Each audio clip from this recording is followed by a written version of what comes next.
భక్తి ప్రేక్షకులందరికీ నమస్కారం. మనతో పాటు ఉన్నారు ప్రముఖ ఆధ్యాత్మికవేత్త, జ్యోతిష్య పండితులు, దత్తాత్రేయ గణపతి ఉపాసకులు మరియు అమ్మవారి సేవకులు బ్రహ్మశ్రీ మురళీధర్ శర్మ గురుగారు ఉన్నారు. మాట్లాడదాం. నమస్కారం గురుగారు. మహాదేవ. గురుగారు, ప్రతి ఒక్కరు డెవలప్మెంట్ కోరుకుంటారు. అద్దీంట్లో ఉంటే ఒక సొంత ఇల్లు కొనుక్కోవాలని, ఒక కారు కొనుక్కోవాలని, లేకపోతే పిల్లలు మంచిగా చదువుకోవాలి, జాబ్స్ రావాలి, మంచిగా స్థిరపడాలి అని. సో ఇలాంటివన్నీ అవ్వాలి అంటే ఏం చేయమంటారు? ఏమైనా రెమెడీ చెప్తారా? స్మార్ట్ రెమెడీస్ లో భాగంగా ఇవన్నీ కావాలి అంటే మనము పంచభక్ష పరమాన్నాలతో భుజించాలి అన్న, మన కడుపును చూసేది అన్న తల్లే కనుక శాస్త్రం ఉంటుంది, తల్లి కడుపు చూస్తుంది, భార్య జేబు చూస్తుంది అని. వినరా? సామెత ఉంది. అంటే అట్లా అందరూ ఉండరు, 100%. ఒక సామెత, జస్ట్ సామెత. కనుక తల్లి ఎప్పుడైనా తల్లే. వినరా? ఎన్నో వీడియోస్లలో కూడా ఒక వీడియోలో ఒక పాము కోడి పిల్లలను సంహరించడానికి అంటే తినడానికి వస్తున్నటువంటి సందర్భంలో తల్లి ఎంత ప్రొటెక్షన్ ఇస్తుంది అంటే తన రెక్కలను ఇట్లా ఓపెన్ చేసి పెడితే అందులోకి పిల్లలు మొత్తం కూడా దూరిపోయి ఆ పాము మీద పాముతోటి ఈ కోడి కొట్లాడుతుంది. అంటే మరొకటి ఎక్కడో ఒకటి అని రెండు అని కాదు, అసలు తల్లి గురించి చెప్పడానికి ఏ విషయం కూడా సరిపోదు వాస్తవానికి. కనుక భూదేవి కావచ్చును, లేదా మన భార్య కావచ్చును, లేదా అమ్మవారు కావచ్చు, సాక్షి, వీళ్ళందరూ అమ్మవారులే, ఎవరో కాదు ఇక్కడ. కనుక అలాంటి అమ్మవారిని మనము ఎప్పుడైనా కూడా ప్రేమించాలి, లాలించాలి, అభిమానించాలి,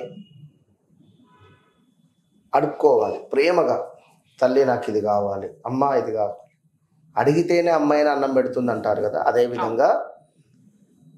అయితే మన అమ్మకు ఒక చీరన, లేదా స్వీట, గాజుల ఏదైనా తీసుకువెళ్ళిస్తే తనకు వయసుకు తగ్గట్టుగా సంతోషపడుతుంది కన్న తల్లి. లేదా ఇంకేదైనా కావచ్చు. భూదేవికి ప్రతిరోజు నమస్కరించుకొని నడుస్తూ ఉండాలి. కొందరు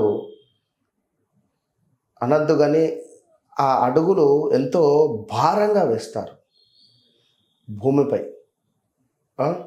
అలా చేయకూడదు.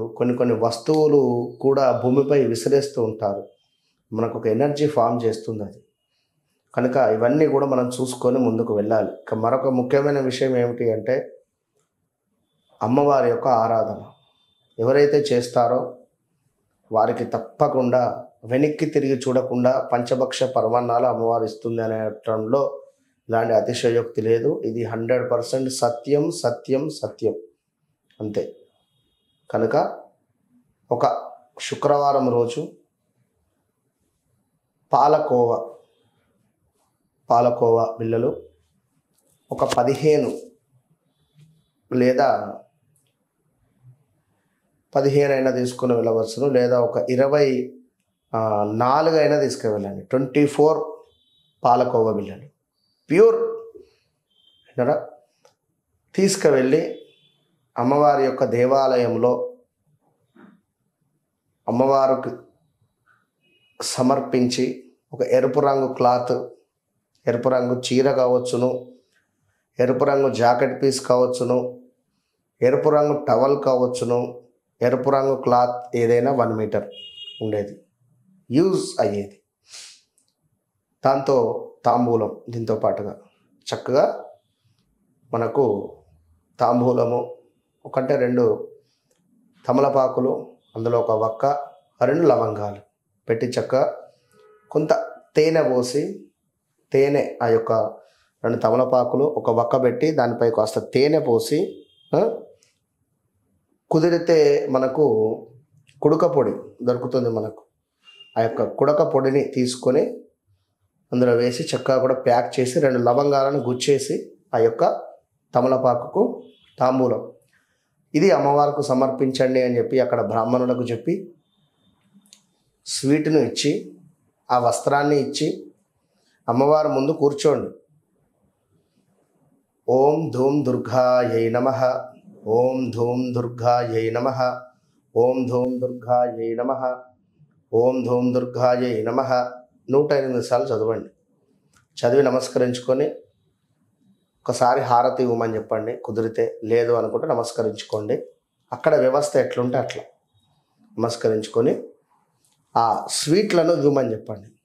ఈ తాంబూలము అదేవిధంగా చీర కానీ ఆ వస్త్రం కానీ ఉండనివ్వండి. అక్కడ ఆ తాంబూలాన్ని మన స్వీట్లను తీసుకొని చక్కగా గుళ్ళో ఉండేటువంటి వారికి కానీ గుడి ముందు ఉండేటువంటి వారికి కానీ అందరినీ సమాన భావముతో పంచాలి.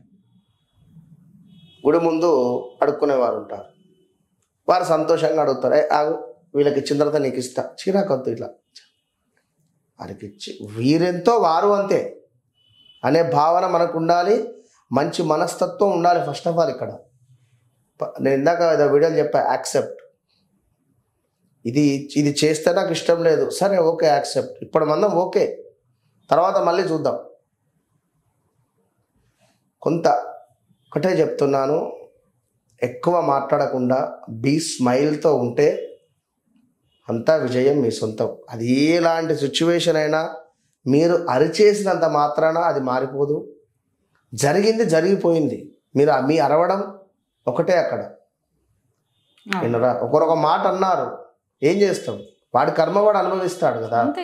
నాకిప్పుడు నువ్వు అన్నావు అని చెప్పి వాంతరం గొడవ పెట్టుకోలేను కదా, అప్పుడు మన కర్మ పాడవుతుంది. కనుక అవసరం లేదు. కనుక ఒకటి చెప్తున్నాను, స్త్రీమూర్తులను ఎప్పటికప్పుడు అమ్మవారి రూపకంగానే భావన చేసుకోవాలి. పిచ్చి పిచ్చి ఆలోచనలు కానీ ఇవాళ రేపు ఈ యొక్క ఎలాంటి భావనలు పెట్టుకోకుండా చక్కగా చూసుకుంటూ ఉండాలి. ఒక అమ్మవారి స్వరూపకంగానే అంతే, తప్పించి మరొకటి లేదు. అట్లా చేస్తేనే జాతకంలో శుక్రుడు బలపడతాడు, మనల్ని టాప్ పొజిషన్కు తీసుకువెళ్తాడు. ఇప్పుడు ఇన్ని చేసి నేను మా ఇంట్లో పక్కింటి అమ్మాయిని నేను లైటింగ్ కొడతాను, లేదా తన గురించి నేను బ్యాడ్, ఒక్కరి గురించి ఎప్పుడు ఎక్కడ మనం బ్యాడ్గా చెప్పొద్దు. విన్నారా? ఇప్పుడు అది అవసరం లేదు మనకు, అది ఎవరిది వారికే అంతే, విడిచిపెట్టాలి. మన వెనకాల అయింది మనకెందుకు? కనుక ఈ విధంగా ఎవరైతే ఒకవేళ అమ్మవారి గుడి లేదు, మీ మొబైల్లో అయినా కూడా అమ్మవారి యొక్క ఫోటోను ఓపెన్ చేసి పెట్టుకొని అమ్మవారి ముందు ఇవి సమర్పించి పూజ చేసుకొని నలుగురికి పంచండి. ఇది గుడిలోనే చేయాలి, ఇంట్లో కాదు. మళ్ళీ లేదా ఒక ఫోటో తీసుకువెళ్ళండి అమ్మవారిది, తీసుకువెళ్ళి అక్కడ పెట్టుకొని చక్కగా అమ్మవారికి నమస్కరించుకొని అమ్మవారి యొక్క నేను చెప్పినటువంటి ఓం ధూం దుర్గాయ నమః అని చదువుకొని ఆ స్వీట్ను పంచండి నలుగురికి. మళ్ళీ ఆ ఫోటోని తెచ్చుకోవాలి ఇంటికే, అక్కడ విడిచిపెట్టి రావద్దు గుళ్ళో. విన్నరా? ఈ విధంగా చేస్తే సొంత ఇంటి కల, కారు కావచ్చును, పిల్లల చదువు కావచ్చును, ఏది అనుకుంటుంది మీకు ఖచ్చితంగా నెరవేరుతుంది. 100% నెరవేరుతుంది. అద్భుతంగా చెప్పారు, నో మాటలు ఇంకా. నమస్తే గురుగారు.